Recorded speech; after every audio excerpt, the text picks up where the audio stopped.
Lembrando, rapaziada, que suplementos de qualidade você encontra lá na Growth Suplementos. Não somente isso, também tem roupas, acessórios para treinos, enfim, tudo do mais alto nível você encontra lá. Não esquece de usar o cupom Carlos que ajuda muito.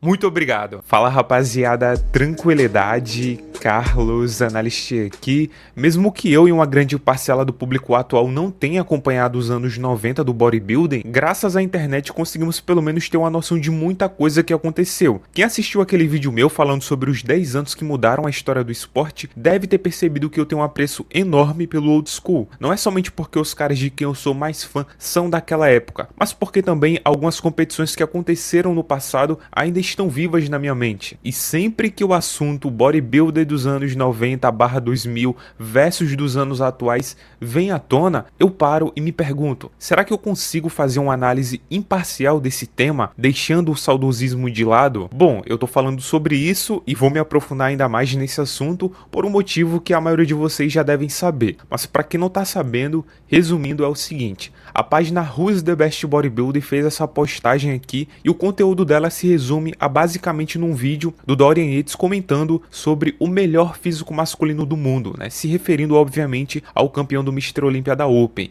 E aí ele fala algumas características, 1,80 m, ombros largos e uma cintura fina, e ele inclusive dá dois exemplos, Arnold e Lihane, que são, né, caras que têm tais características. E o Dorian, pessoal, claramente fala dessas características e desses exemplos como se fosse para fazer uma apresentação para o público médio, né, para quem tá de fora do bodybuilding. É como se o Dorian estivesse fazendo o seguinte, olha, tá vendo isso aqui, esse exemplo? Então, se eu mostrar isso aqui para uma pessoa comum e dizer que esse aqui é o físico mais impressionante, né, o auge do físico masculino, o pessoal vai entender na hora. Tanto é, pessoal, que logo após falar isso, o Dorian segue dizendo, mas se você pegar os caras que estão ganhando o Mr. Olympia agora, e no vídeo, tá, pessoal, aparece um trecho aí do Hari Chupa, e mostrar isso para uma parcela do público falando, olha, esse aqui que é o auge masculino, o pessoal vai dizer, pô, mas espera aí, ele tem tipo 1,60 m, né? Ele parece uma geladeira. Como isso é possível? Ou seja, pessoal, no vídeo fica bem claro, tá? O Dorian, ele tá dizendo basicamente que um físico como o do Arnold ou do Lihane é bem mais comunicável com o público médio do que um físico como o do Hari Chupa ou do Derek. E pelo menos pra mim, acredito que inclusive você deve concordar, o Dorian não falou nenhuma mentira, porque se prestarmos atenção, o Dorian tá falando sobre um tipo de físico, né, que a maior parte do público gostaria de ter. Ou pelo menos se fosse para escolher ser um bodybuilder, a maior parte do público queria ser tipo um Arnold, um Lihane. Isso é fato. Ou seja, pessoal, o Dorian Yates não falou em nenhum momento que o Lihane ou o Arnold são melhores do que os campeões da atualidade, que eles venceriam, por exemplo, o Derek ou o Hari Chupa no palco hoje. Porque ele não tá falando nesse vídeo como um árbitro, mas sim partindo do ponto de vista do gosto pessoal e também imaginando o que o público médio iria aceitar mais facilmente como, entre aspas, o físico que representa o auge do corpo masculino. Deu pra entender, né? Porém, pessoal, isso gerou polêmica, ao nível de que o atual campeão do Mr. Olympia se pronunciasse. O Derek marcou o Dorian nos comentários aí, né, dessa publicação e escreveu o seguinte, o Dorian é ótimo, mas essa é uma nova era que levou o bodybuilding em um novo nível. Nós podemos respeitar os grandes do passado, mas esse agora é o melhor momento da história do bodybuilding. Ah, em detalhe, eu dei um foco em certas palavras porque, como vocês podem ver, o Derek escreveu assim, tá certo? Então, pessoal, resumindo, o Dorian falou A, o Derek respondeu Z. Porém, eu acredito que dá pra entender o lado do Derek, correto? Afinal, o campeão precisa defender o esporte que ele representa agora e o mais importante, né, defender o físico dele, porque falando que o bodybuilding está hoje em um novo nível, sendo ele o campeão, né, o cara que venceu todos do novo nível, ele se coloca então em um patamar mais elevado, obviamente, né, se valorizando ao extremo. Afinal, pessoal, tem coisa mais impressionante do que o cara que varreu os 3 principais campeonatos do ano de 2025? Bom, olhando para a realidade, é difícil, né, cara? Porque, assim, você olha pro histórico e é impossível não se impressionar. Mas quem de verdade olha pro físico do Derek e imagina que ali carrega esse feito absurdo? É até quase que paradoxal, né? Você fica impressionado por não ter se impressionado. Você olha pro físico do Derek e pensa, caraca, é da hora, né? V-taper excelente, boas proporções, mas não impressiona muito pela qualidade. E aí você olha pro histórico, peraí, é sério que esse cara fez tudo isso? Como? Sinto muito, tá, pessoal? Apesar de gostar do Derek e ver o quão bom ele é em certas poses, o comentário dele não me parece ter firmeza, entendeu? Parece que não é sustentado por aquilo, né, que vimos aí nos últimos anos da Open. Porém aqui, como já entramos no tópico relacionado à melhor era do bodybuilding, eu preciso levantar essa questão e quero te convidar para fazer uma reflexão. Quando olhamos para a galera do old school, isso é, Kevin Levrone, Flex Wheeler, Dorian Yates, Sean Haley, Priest, Paul Gillett, qual a sensação que fica quando lembramos dos físicos atuais? De que os anteriores eram mais impressionantes ou até melhores, correto? Mas uma coisa precisamos ficar atento, o saudosismo. Eu sei que para muitas pessoas só o fato de escutar essa palavra já dá raiva, né? Porque tem várias pessoas que juram que não são saudosistas, né? Que é simplesmente fato que os antigos eram melhores e ponto final, e que se colocasse o top último lá do Mr. Olympia, sei lá, de 1655, ele ganharia de qualquer top 5 do Olympia da atualidade. Mas o saudosismo é justamente isso, pessoal. Ele pode acabar prejudicando a nossa capacidade de análise porque vamos pro lado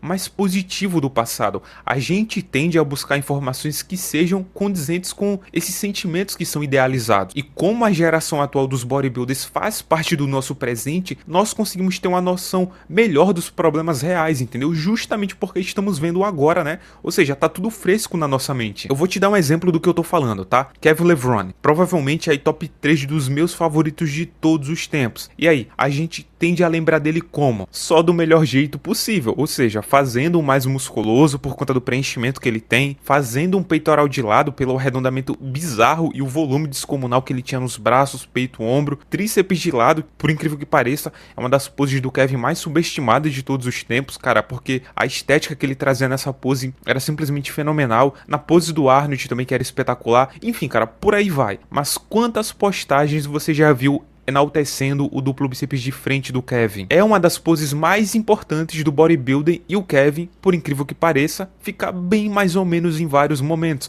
porque o bíceps não tinha muito formato, o V-taper dele deixava a desejar muito em diversos momentos, a perna também às vezes não trazia o arredondamento para jogo, e isso também valia para o duplo bíceps de costas, ou seja, poses que são bem importantes a gente tende a ignorar e idealiza o cara como um bodybuilder perfeito, como o fisiculturista que deveria ganhar o Mr. Olympia várias e várias vezes, e que se estivesse na atualidade passaria o carro em todo mundo, que inclusive é até mais completo do que o Kevin. Aí eu te pergunto, você acha que o Kevin teria facilidade para bater de frente, por exemplo, com essa última versão apresentada pelo Martin Fitzwater? O bicho chegou absurdo, pessoal, duplo bíceps de frente praticamente perfeito, duplo de costas com detalhes pra tudo quanto é lado. Mas Carlos, peraí, senão você já tá me deixando com raiva. Se fosse a versão do Kevin de 1997, que ele executou o melhor duplo bíceps de frente da carreira, que ele tava com o duplo bíceps de costas excelente, aquela versão ali ganharia. E aí, pessoal, é que entra o ponto. Olhem o Derek. Eu olho pro Derek no Mr. Olympia de 2025 e penso, que duplo bíceps de frente é esse, velho? Não, de verdade, pessoal.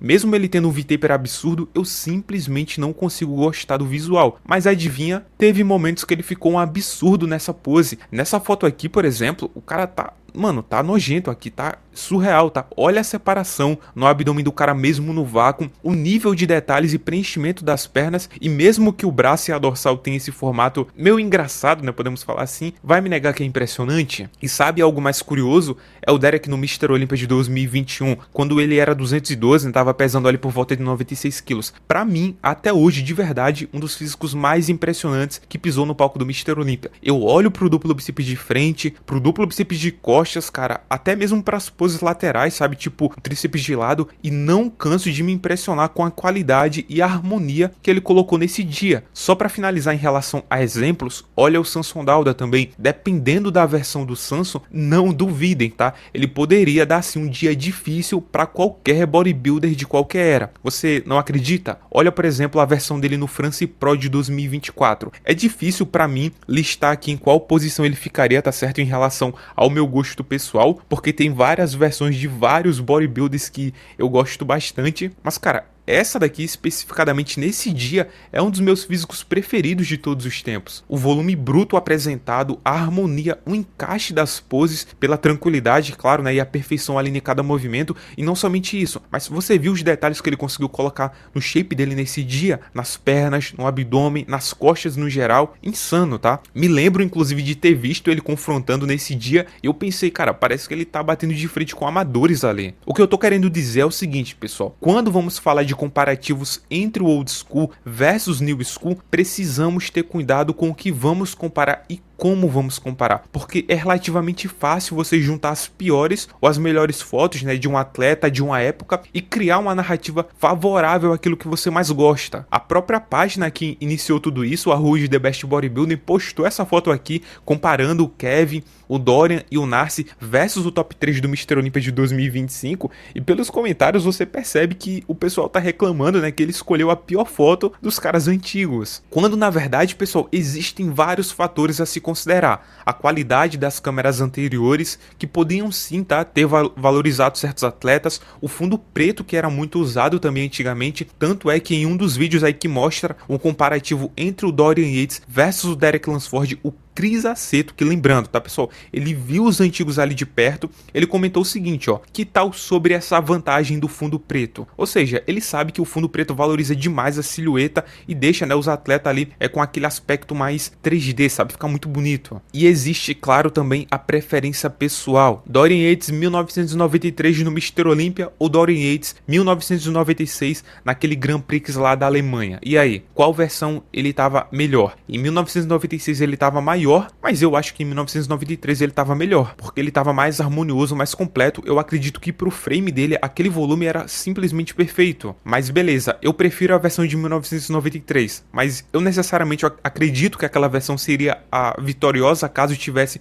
um confronto dessas duas versões. É totalmente diferente, até porque a tendência é sempre o maior ganhar. E o Ronnie, 1999 ou 2003, é um caso praticamente idêntico. Flex Wheeler, 1993, que ele tava menor, mais estético, mais proporcional, ou 1998, que ele ainda estava estético, porém mais volumoso e com algumas desproporções mais nítidas. A não ser que víssemos essas duas versões lado a lado no palco, que é impossível, claro, não tem como você saber quem ficaria melhor no visual mesmo, entendeu? Tipo assim, batalhando pose a pose, quem seria o bodybuilder mais completo. Eu não preciso nem falar mais outros exemplos, né, pessoal? Porém, só para finalizar esse vídeo, tem duas coisas que eu gostaria de falar. A primeira é sobre o Dorian. Vocês não acham no mínimo irônico ele ter se envolvido numa polêmica com essas duas palavras, sendo a primeira anão, que foi colocada, né, pelo dono da página, porque o Dorian se referiu aos atletas com 1,60 m, ele não falou nada de anão nem coisa do tipo, e a segunda palavra foi geladeira, que essa sim ele falou, né, se referindo ao exemplo do que o pessoal iria achar caso ele mostrasse os bodybuilders da atualidade. E bom, eu falo que é curioso porque o Dorian, infelizmente, foi o primeiro campeão do Mr. Olympia a ter, né, cara, o Bubble Gut, que no caso é aquele estômago dilatado, ou seja, ele, pros padrões,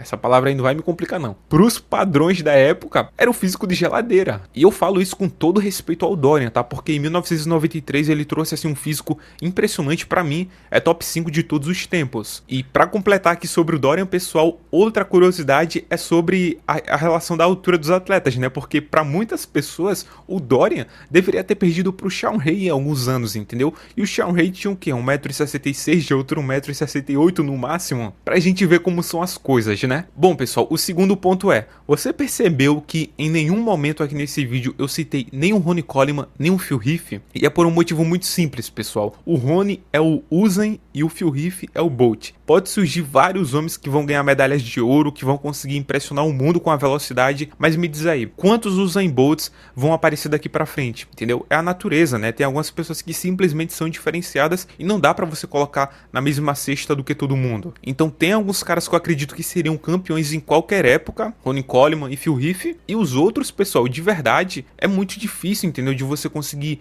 dar um prognóstico assim de uma maneira tão firme. Então a minha opinião se resume a isso: Dorian Yates, Kevin Levrone, Flex Wheeler e companhia versus Nick Walk, Samson Dauda, Andrew Jack, Derek Lunsford, Harry Chupin, que inclusive, cara, eu acho um absurdo demais. É um cara muito subestimado, tem algumas versões dele que são impressionantes e, inclusive, cara, eu falo que ele é subestimado até na parte da estética, porque se você for observar, quando esse cara tá fazendo o vácuo, quando ele tá controlando a parede abdominal, eu acho, cara, ele muito completo. Enfim, tá, pessoal? A gente até dá pra comparar, imaginar como seria, mas cravar um resultado, eu acho que só se estivessem realmente lado a lado e com condições semelhantes. Vocês lembram do que aconteceu recentemente com o Urs? Então, quem diria que ele, pelas fotos, bateria de frente com o Quinton Warrior? E ele foi lá e ganhou do cara 2 vezes, entendeu? Mas aí, pessoal, eu queria saber a tua opinião. Concorda ou discorda do meu ponto de vista. Eu continuo, particularmente, tendo uma preferência pelos antigos, tá? Confesso pra vocês. Mas, cara, eu não consigo desrespeitar os caras de hoje em dia porque eu sei que eles vivem um bodybuilding por amor e, cara, eles fazem o máximo que eles podem, entendeu? Então, que culpa os caras têm de não terem nascido com a genética de alguns caras do old school? Faz parte, pessoal. Mas é claro, né, pessoal, que esse assunto sempre vai voltar. Eu, inclusive, acho muito massa, gosto quando as pessoas estão defendendo ali certos pontos, inclusive aqui mesmo, até mesmo pra mim, sabe? Quando eu tô fazendo algumas edições de vídeo, tô esperando renderizar alguns, eu faço alguns comparativos, tipo assim, como eu falei, por exemplo, recentemente, Kevin Levrone versus Mark Fitsuari, eu gosto de fazer isso, né? Caso, inclusive, vocês queiram, pode deixar aí nos comentários, podem dar, inclusive, nomes, né? Caso que vocês queiram ver um combate, que eu posso fazer com bastante vídeos, bastante versões, tá? Eu acho bem bacana, né? Mas eu não sei se vocês têm tanto interesse, por isso que eu não trago tanto, tá certo? Mas lembrando, pessoal, se você apoia esse tipo de vídeo, quer me ajudar aí, não esquece, tá? Suplementos de qualidade é lá na Grove Suplementos e utiliza, claro, o cupom Carlos, que ajuda muito. Tamo junto, rapaziada, valeu, é nóis!